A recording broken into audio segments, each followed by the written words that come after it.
Vamos a exponer distintos prejuicios contra la filosofía vinculados con su relación con la sociedad, con el mercado, con la ciencia, sus diversos formatos, libros, videos, redes sociales, la autoridad, el lenguaje, los temas, su profesionalismo y su utilidad. ¿Existen análogos contemporáneos a la condena a Sócrates? ¿A qué se llama filosofía científica? ¿Qué particularidades tienen los distintos formatos de transmisión de la filosofía? ¿Por qué hay temas que no son valorados como propios de la filosofía? ¿Qué argumentan quienes sostienen que la filosofía es inútil y cuál puede ser el rol de la filosofía en la actualidad?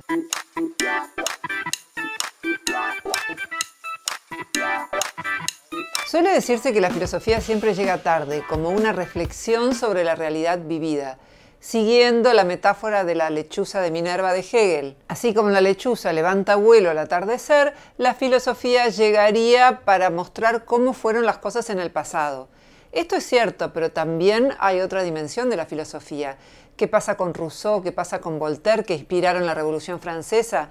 ¿Qué pasa con Marx, que inspiró que en tantos países se implementara algo parecido, si ustedes quieren, al sistema que él pergeñó? Más allá de que ustedes estén o no de acuerdo con la Revolución Francesa o con los sistemas que ideó Marx, la filosofía en estos casos es revolucionaria, disruptiva, aparece justamente para proponer cosas nuevas. Sócrates fue, si ustedes quieren, el primer crimen contra la filosofía, porque como saben se lo acusó de corromper a los jóvenes de Atenas, en realidad los estaba ayudando a pensar por sí mismos y tuvo que exiliarse, él pudo elegir, o tomar la cicuta y perder la vida, y esto último es lo que él eligió. Si bien Sócrates no representó el comienzo de la filosofía, Platón es el primer gran filósofo de relevancia que tiene nuestra cultura y así se lo considera un poco el iniciador de la filosofía en Occidente. ¿Por qué pasó esto con el primer filósofo y no con el primer ingeniero o con el primer matemático? Justamente porque la filosofía es disruptiva,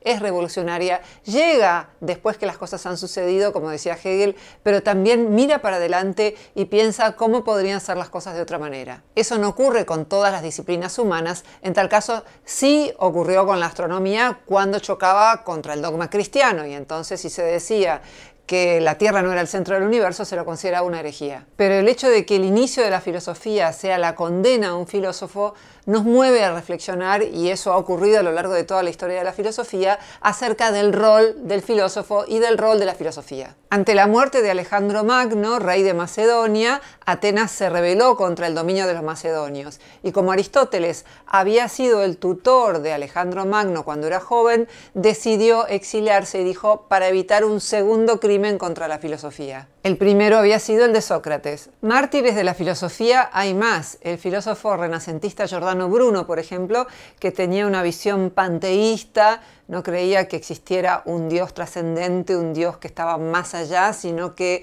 Dios se identificaba con el mundo, y si Dios es todo, estamos muy cerca, desde la perspectiva del cristianismo de esa época, de considerar que Dios no existe. La visión cosmológica de Giordano Bruno difería bastante de las que sostenían las distintas corrientes del cristianismo. Giordano Bruno postulaba que podían existir otros universos, que la Tierra no necesariamente era el centro del universo. La Inquisición veneciana lo encerró en 1592 en el Vaticano durante 8 años. Lo acusaron de herejía, de blasfemia y de inmoralidad por postular que existían distintos sistemas solares y por decir que el universo era infinito. La persona que lo juzgó fue la que años más tarde juzgaría a Galileo Galilei. Le ofrecieron muchas veces que se retractara, algo que rechazó, del mismo modo que Tomás Moro, cuando era canciller de Enrique VIII, también rechazó la posibilidad de hacer una excepción con Enrique VIII y que pudiera divorciarse, lo que le valió también a Tomás Moro la condena a muerte. Después de 8 años de prisión preventiva, para utilizar una terminología moderna, el Papa ordenó que se le hiciera un juicio, las obras de Giordano Bruno fueron censuradas y quemadas en la Plaza San Pedro del Vaticano. Giordano Bruno se negó una vez más a arrepentirse de sus afirmaciones de que el mundo era infinito y que no había sido creado por Dios. El Papa Clemente VIII dudó de la sentencia porque le parecía que si lo condenaban se iba a convertir en un mártir. Finalmente fue sentenciado y pronunció su célebre frase: ¿tembláis más vosotros acaso al pronunciarla que yo al recibirla? Lo habitual por aquella época era darle la oportunidad al condenado de arrepentirse a último momento, en cuyo caso se lo mataba con menos sufrimiento que quemándolo. Sin embargo, Giordano Bruno no se arrepintió y entonces lo quemaron tras haberle fijado la lengua con un aparato de madera para que no pudiera hablar ni quejarse. Casi 3 siglos después de su muerte, el 8 de junio de 1889, se erigió por suscripción internacional una estatua en el lugar de su muerte, exaltando su figura como mártir de la libertad de pensamiento y de los nuevos ideales. Según la enciclopedia Stanford, en realidad no lo condenaron en esa época por toda la cuestión cosmológica, porque ya se debatía ese tema en el seno de la Iglesia, sino básicamente porque había dicho que Cristo no era Dios y que era un mago astuto y hábil. Sucedió lo que temía el Papa, se convirtió en un mártir y según Asimov esto movilizó positivamente el avance científico. Es decir, aunque él no estuviera vivo, los demás tomaban la posta y trataban de continuar en la misma línea que había abierto o que había continuado Giordano Bruno. Sus ideas siguieron influyendo en otros pensadores y se lo consideró una figura de vanguardia en el pensamiento científico. A través de casos como el de Sócrates o el de Giordano Bruno, entre otros, lo que podemos ver es que la filosofía nace en la defensa de la individualidad, que no es lo mismo que el individualismo. La individualidad es la capacidad de pensar por cuenta propia, un poco el atrévete a pensar de Kant, pensar de manera diferente a como piensa el resto de la sociedad, que es finalmente lo que hizo Sócrates y es lo que hizo Giordano Bruno. La autonomía de pensamiento, la libertad de pensamiento y la libertad de expresión son el núcleo duro de la filosofía. Pensar por cuenta propia tiene un costo para el filósofo y para todo aquel que quiera emprender esa tarea. Podemos decir, bueno, en épocas de Sócrates o de Giordano Bruno te costaba la vida, hoy a lo sumo te bloquean en las redes sociales. Pero también puede tener consecuencias más graves. 3 jueces pueden perder su trabajo hoy en la Argentina por un jury que se les hace por negarse a condenar a una persona sin evidencias. Me refiero al caso de Lucía Pérez y pueden ver el video específico que hicimos sobre ese tema en este canal. Profesores de filosofía y de otras áreas de las humanidades son despedidos hoy en día simplemente por expresar su pensamiento. Eso ocurre en Estados Unidos, en Argentina y en distintos países occidentales. El decano de la Universidad de Harvard, Lawrence Summers, fue despedido por sostener lo que dicen diversos artículos científicos publicados en revistas con revisión de pares, que hay predisposiciones biológicas que hacen que las mujeres en promedio prefieran menos profesiones abstractas como las matemáticas o la física y prefieran en cambio trabajos sociales centrados en personas como la medicina, la psicología, entre tantos otros. No dijo que las mujeres fueran incapaces de dedicarse a las matemáticas, que fueran menos buenas, simplemente mencionó a la biología y habló de preferencias. Sin embargo, fue despedido. En España, un científico del CERN, el Laboratorio Europeo de Física de Partículas, fue suspendido tras una controvertida ponencia en la que afirmaba que la física fue inventada y construida por hombres. Y la lista podría seguir. Nunca es cómodo el trabajo del pensador que cuestiona las ideas de su tiempo. Hablamos de la incorrección política como si fuera un invento de esta época, y la verdad que no es así. Toda época tuvo su umbral de incorrección política. La universidad no siempre es una estructura en la que pueden surgir ideas novedosas. Por el contrario, muchos piensan que tiene un rol altamente conservador, que heredó una estructura medieval jerárquica que impide las ideas novedosas. Por supuesto que esto es muy drástico, muchas buenas ideas para el mundo, muchos inventos han surgido de la investigación que se lleva a cabo en universidades, pero hay una tensión permanente entre lo nuevo y lo viejo que está presente en todas las instituciones humanas. La carta que escribió Spinoza agradeciendo el puesto que le ofrecieron en la universidad y diciendo que sería muy difícil que él cultivara la libertad de pensamiento si estaba en esa institución, especialmente en esa época, es bastante elocuente y conmovedora. La filosofía no está para complacer a la gente. Esa función puede cumplirla el chocolate y ni siquiera, no a todo el mundo le gusta.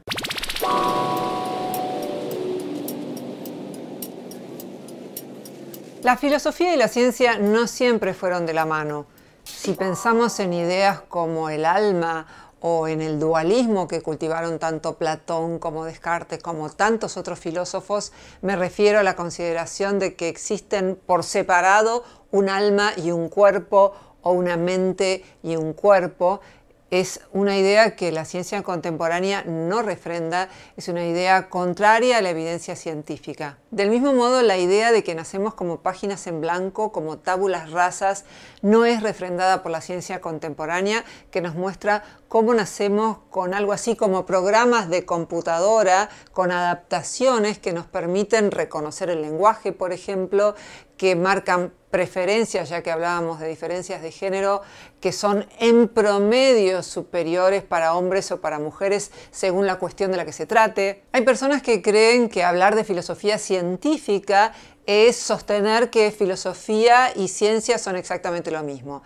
Y si bien el término filosofía científica puede prestarse a confusión, en modo alguno significa que filosofía y ciencia sean parangonables. De lo que se habla es de la posibilidad de tener una filosofía científicamente informada, no seguir hablando de alma y cuerpo, ni de la posibilidad de que los seres humanos nazcan como páginas en blanco, cuando los estudios científicos muestran que no es así. Si uno va a reflexionar sobre la desigualdad, tendrá que consultar estudios científicos sobre el tema, es decir, no especular meramente en el vacío, ni exclusivamente como podía hacerlo la filosofía analítica con experimentos mentales imaginarios, sino tratar de ir a los datos y tratar de tener una filosofía científicamente informada. Paralelamente hay otra corriente que nació más o menos en el año 2000, que se llama filosofía experimental, en la que se acuden experimentos como los que podrían existir en el ámbito de la psicología para abordar cuestiones filosóficas como por ejemplo la percepción del tiempo o cuestiones vinculadas con la esfera de la ética. La buena filosofía rechaza el uso único de la intuición para elucidar los conceptos y prefiere, por ejemplo, recurrir a encuestas para saber qué asocian las personas con cada concepto y cómo enfocan determinada cuestión.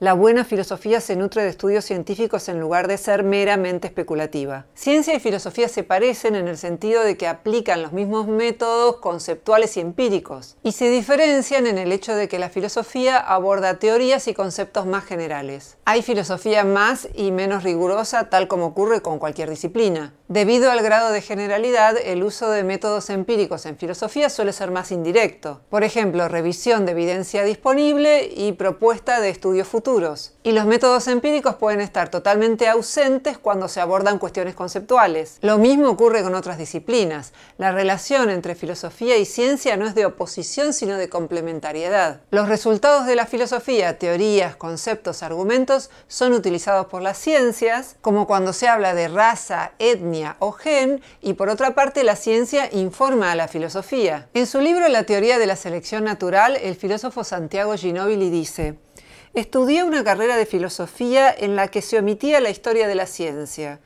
En esta historia, René Descartes no era matemático ni físico, Aristóteles no era naturalista, Immanuel Kant no había escrito acerca del origen del sistema solar, y Darwin ni siquiera ocupaba el lugar de actor de reparto. Sin embargo, los principales filósofos discutieron extensamente una cuestión a la que solo Darwin encontró una respuesta satisfactoria.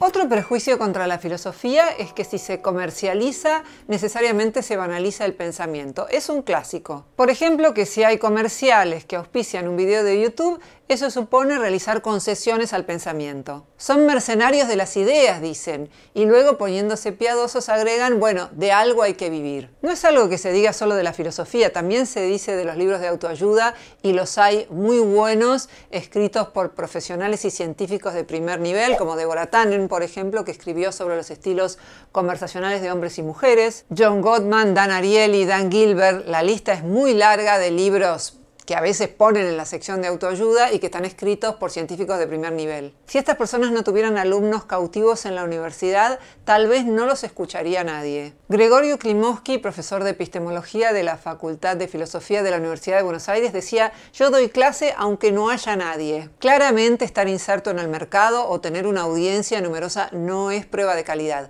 pero lo contrario tampoco es cierto. Es verdad que los que trabajamos en YouTube muchas veces nos vemos condicionados y tenemos que usar sinónimos para que no nos desmoneticen los videos. Ahora bien, eso no significa necesariamente banalizar el pensamiento. Por otra parte, lo dicen como si las universidades no estuvieran condicionando el material que se da. También ocurre. Es muy difícil que haya un ámbito de divulgación de la filosofía sin ningún tipo de condicionante, salvo que uno se pare en la mitad de una plaza y aún así Puede llegar a venir la policía o puede llegar a venir otras personas que lo cuestionen y le impidan estar ahí hablando. La filosofía nunca se mueve en un ámbito completamente libre de todo tipo de condicionamientos. Por otra parte, hay universidades excelentes como la Universidad de Yale que pone sus cursos online para que todo el mundo pueda verlos. Ojalá se subieran clases de todas las carreras para poder democratizar el conocimiento en Internet. No estoy diciendo que el mercado no condicione nunca. Evidentemente a las empresas que publicitan no les interesa publicitar en videos sobre temas conflictivos. De todos modos, lo que yo estoy diciendo no es que el mercado no condicione absolutamente nada. Sí lo hace y sí afecta la libertad de expresión, sobre todo cuando hay medios monopólicos u oligopólicos. Lo que estoy diciendo es que no es privativo del mercado este problema. Cada ámbito institucional tiene sus propios problemas a la hora de divulgar la filosofía.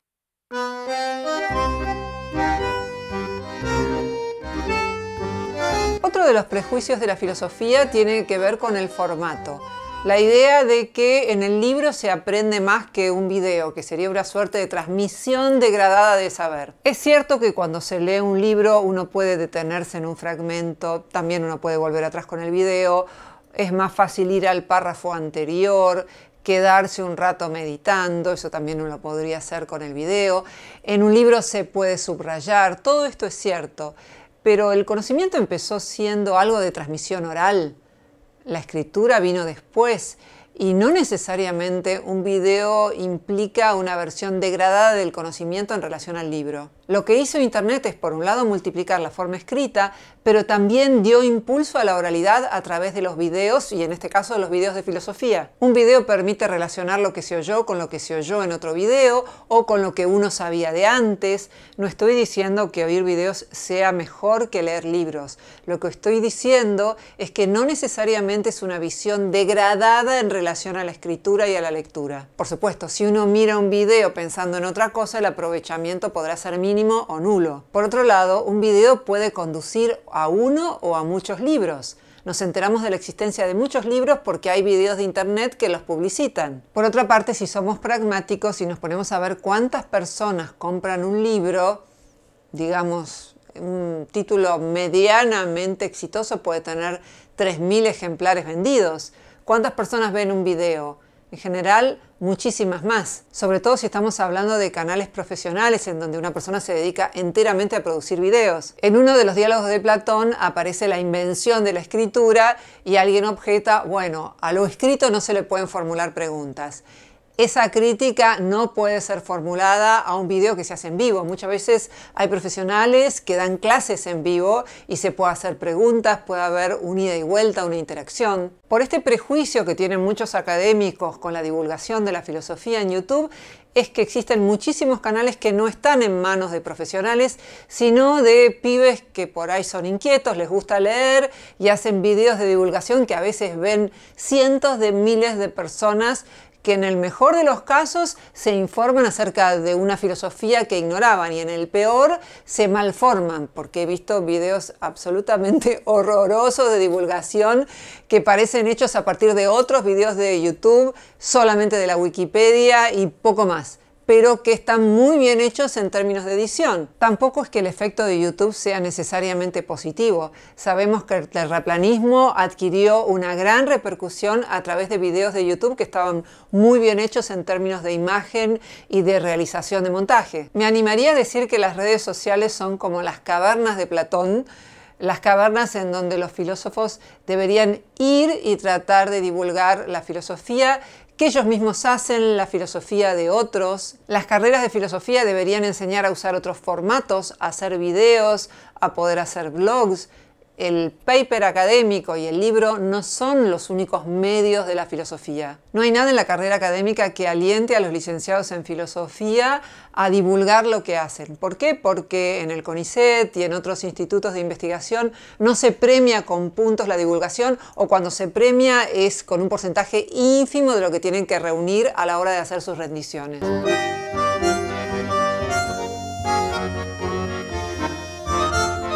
Otro prejuicio contra la filosofía es que hay pocos filósofos realmente buenos y que los que perduran son realmente los valiosos. Lo que no se tiene en cuenta cuando se sostiene esto es la teoría de la recepción. Es por qué hoy conocemos a Platón. Si Platón no hubiera sido adoptado por el cristianismo como su filósofo de cabecera durante tantos siglos, hasta que Aristóteles lo reemplazó, difícilmente hoy Platón ocuparía el lugar que ocupa. Y no digo esto en desmedro de lo valioso que me parece Platón como filósofo. Fíjense que nosotros utilizamos la palabra estoico, que se incorporó en el lenguaje cotidiano, pero no usamos la palabra epicúreo. ¿Por qué es esto? Mi hipótesis es que el cristianismo adoptó el estoicismo como filosofía y en cambio no adoptó el epicureísmo como filosofía. Entonces, si bien la conocemos, no ocupó un lugar tan destacado como en la recepción del cristianismo. Otro prejuicio es que si el filósofo no construyó un sistema en el que se ocupó de todas las áreas de la filosofía, de dar una visión completamente global del universo, entonces no es valioso. Creo que hay muchos filósofos valiosos que no necesariamente han tenido esto que en la Facultad de Filosofía se ve como cierto afán de petulancia, queriendo dar algo tan general, sobre todo en esta época. No es lo mismo haber querido construir un sistema en la época en la que la ciencia no había avanzado tanto como ahora, que pretender pronunciarse sobre absolutamente todos los temas cuando las esferas del conocimiento científico se han diversificado tanto. Yo no creo que haya pocos filósofos valiosos, me parece que esa idea surge o del elitismo o del desconocimiento de la cantidad de buenos filósofos que hay en el mundo contemporáneo. Por ahí no son muy conocidos, pero eso no les quita calidad. Otro prejuicio contra la filosofía es el que tiene que ver con estar permanentemente citando a filósofos. Tiene un nombre esto que se llama name dropping, dejar caer los nombres. Incluso esto es fomentado por la academia porque hay gran cantidad de seminarios en la Facultad de Filosofía de la UBA en donde el tema es el concepto de X en el filósofo Y. Y los congresos tienen en un 90% este tipo de estructura en las exposiciones.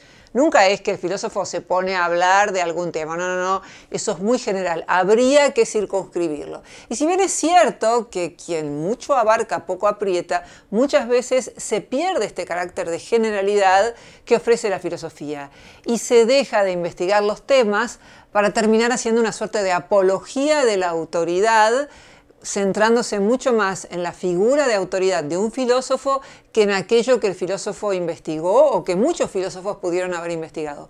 Por eso formo parte de una corriente de filosofía práctica que se centra más en los temas que en nombres de filósofos. En mi café filosófico durante 18 años hice charlas centradas en temas y por supuesto que aparecían filósofos y a veces un solo filósofo que había hablado sobre ese tema, pero no es ese mencionar siempre el nombre del filósofo para poder embarcarse en una charla filosófica. También es un signo de esnobismo estar permanentemente mencionando a filósofos. A veces ni siquiera dicen por qué recuerdan el nombre de un filósofo. Es meramente deslizar el nombre de un filósofo prestigioso. Y justamente la filosofía es ser capaz de pensar más allá de toda autoridad. Por eso Schopenhauer decía que quienes hacen esto, quienes no pueden filosofar si no están mencionando a un filósofo por frase, son como las personas que solo pueden andar a caballo. El caballo sería el filósofo y el que está reflexionando permanentemente está montado encima de otro y es incapaz de pensar por cuenta propia. Es bastante paradójico que yo diga esto invocando el nombre de un filósofo.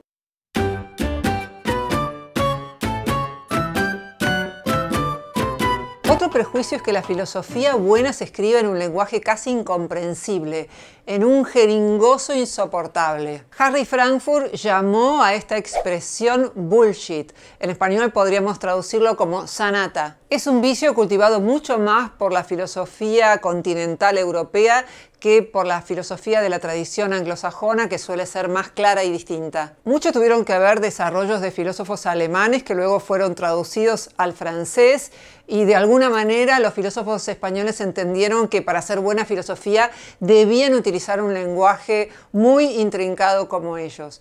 Creo que no todo puede ser escrito claramente, pero que la filosofía tiene que poder ser comunicada en un lenguaje comprensible, porque no es solo una cuestión de transmisión, sino que muchas veces ni el mismo filósofo probablemente sabe lo que quiere decir, y si el filósofo no puede transmitir lo que quiere decir o lo que dice, lo dice con ambigüedades o con metáforas que no refieren absolutamente a nada de lo existente, fracasa la misma empresa de la filosofía, que es el pensamiento claro, el pensamiento en donde se puedan hacer diferenciaciones importantes, categorizaciones y avanzar de ese modo en el conocimiento del mundo. Si muchísima gente se alejó de la filosofía es justamente por este lenguaje oscuro que cultivó la filosofía, que decididamente no la hizo más profunda. Lo más absurdo es cuando alguien trata de hablar en filosofés, digámoslo así, y entonces se pone a hablar en un lenguaje intrincado creyendo que está diciendo algo interesante.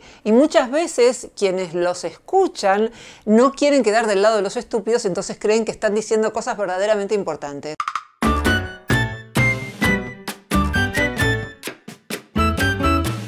Como la filosofía tiene tantas subdisciplinas, no siempre queda claro de qué se habla cuando se habla de filosofía. Muchas veces los comentarios que dejan en mis videos tienen que ver con que yo no debería ocuparme de política porque me ocupo de la filosofía y la política es otra cosa. No, la política es una de las esferas de la filosofía, se llama filosofía política. Todo el área práctica abarca la ética y la filosofía política.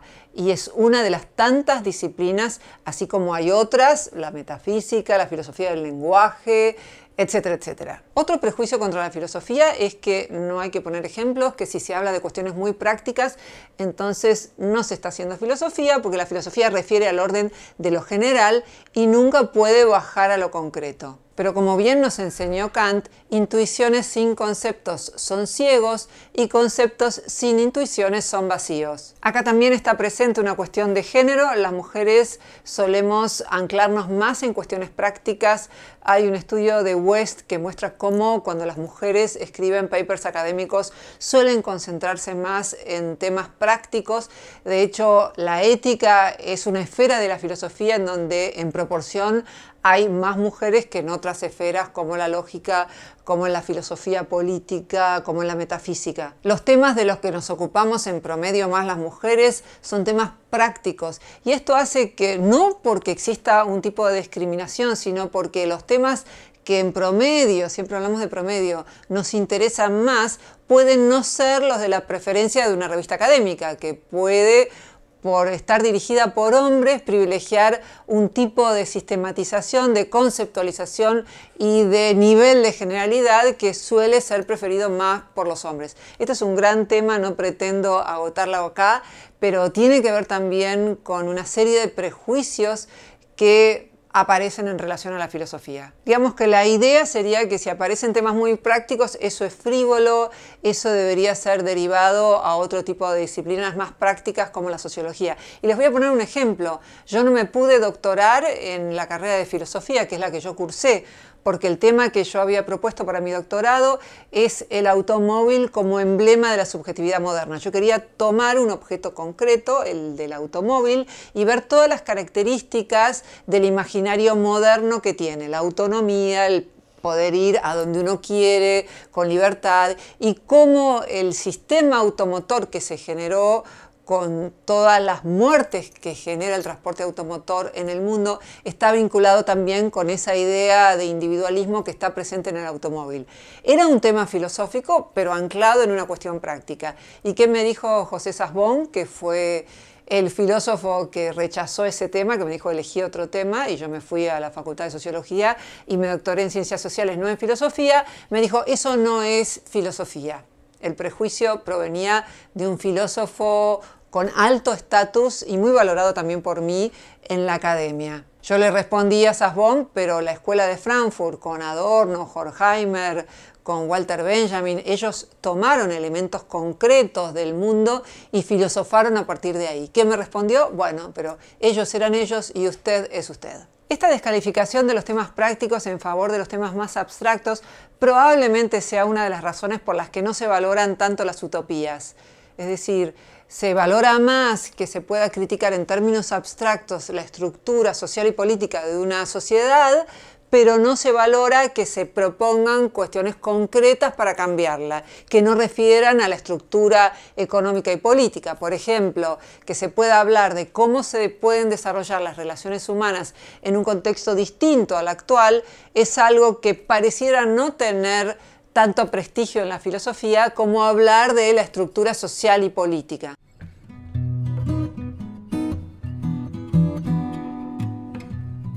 Otro de los prejuicios contra la filosofía es que el filósofo está para hablar gratis allí donde lo llamen. Es muy probable que se organicen jornadas, por lo menos en la Argentina, en la que se le paga a los músicos, se le paga a los sonidistas, pero se supone que el filósofo tiene que ir y hablar y dar una clase gratis sin esperar nada a cambio. Ni siquiera se dice, mirá, no gozamos de presupuesto. No. Se supone que allí donde lo llamen, el filósofo tendría que ir contento a hablar gratis. Bueno, si fuera millonario, si no tuviera que pagar cuentas, eso estaría bien. Puede ocurrir que el filósofo, aún no siendo rico, quiera participar porque tiene ganas en un evento, pero en tal caso es él quien debería decidirlo y no meramente presuponer que no es un profesional como puede serlo un, no sé, zapatero o cualquier otro que ofrece su trabajo en el ámbito de las profesiones liberales. Si habláramos de otro sistema en donde no necesariamente tenemos que obtener un salario, sería una cosa, pero estamos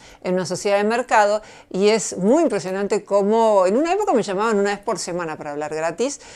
Ahora un poco se ha desplazado a YouTube porque no estamos saliendo tanto, pero esta idea me parece que está muy presente en la sociedad en general y también en el periodismo. Por ejemplo, que si a un filósofo le hacen una nota, el filósofo no debería tener derecho a revisar, no digo toda la nota, sino la parte en la que él declara. Este tipo de prerrogativas que tiene el periodismo, que hace una nota y que dice, para el día siguiente la necesito, y si no dice, pero me gustaría mirar porque muchas veces salí diciendo cosas que yo no había dicho en realidad, se ofuscan. Digamos que todo lo que tiene que ver con la divulgación en la prensa también presenta problemas para la filosofía. Ahora el periodismo, lamentablemente, está dando un paso atrás y las redes sociales permiten que haya menos mediaciones entre el filósofo y el lector, y eso tiene un aspecto positivo y un aspecto negativo, porque la prensa también tiene su valor y es bueno que distintos medios puedan seguir existiendo.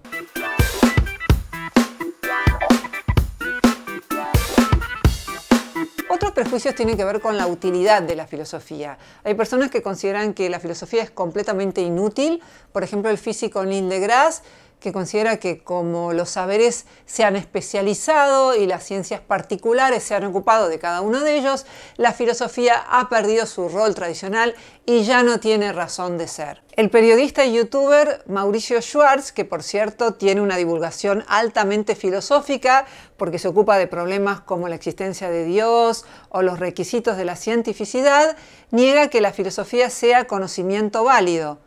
Pero, dice Matt Suárez-Holce, aún así cita a filósofos como Hume o Bertrand Russell. Personas como Mauricio creen que la filosofía es inútil, irrelevante y no aporta nada al conocimiento. Muchos creen incluso que es una pseudociencia, al ofrecer conocimientos falsos e incontrastables. Hay que conceder algo a los críticos de la filosofía. Como dice Matt Suárez-Holce, un porcentaje alarmante de la filosofía desde hace tiempo es inútil, aburrida, irrelevante, arbitraria, ambigua, pseudocientífica, dogmática, al ser irracional y negadora de la razón, perjudicial a la comprensión de la ciencia, con múltiples ejemplos como Feyerabend, Latour, etc., y totalmente carente de seriedad. Montaigne lo decía así: ¿quién me la ha cambiado a la filosofía?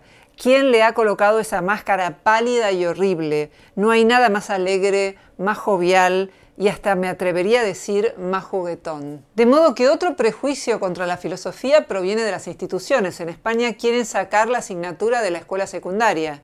Otra crítica sobre la utilidad de la filosofía proviene de quienes con Hume piensan que es muy difícil que una persona cambie de idea por razones. En realidad solemos tener una idea previa y luego buscamos razones que la apoyen. Creo que este mecanismo señalado por Hume existe y explica en buena medida por qué es tan difícil cambiar de idea y por qué hay personas que no van a cambiar de idea respecto a ciertos temas. Pero creo que si la filosofía no pudiera hacer cambiar de idea a nadie, realmente sería inútil. Y no creo que sea así si vemos la evolución del mundo, la evolución de algunos derechos, y si observamos cualquier área de desarrollo humano, vamos a ver que el pensamiento ha logrado cambios y que decir que en modo alguno el diálogo, la argumentación, la racionalidad, las evidencias pueden hacer que las personas modifiquen su pensamiento es no estar examinando la realidad con suficiente detalle. La filosofía nos ayuda a entender el mundo en el que vivimos y también es una gran compañera de vida. Lamentablemente no acompaña todo lo que debiera las personas.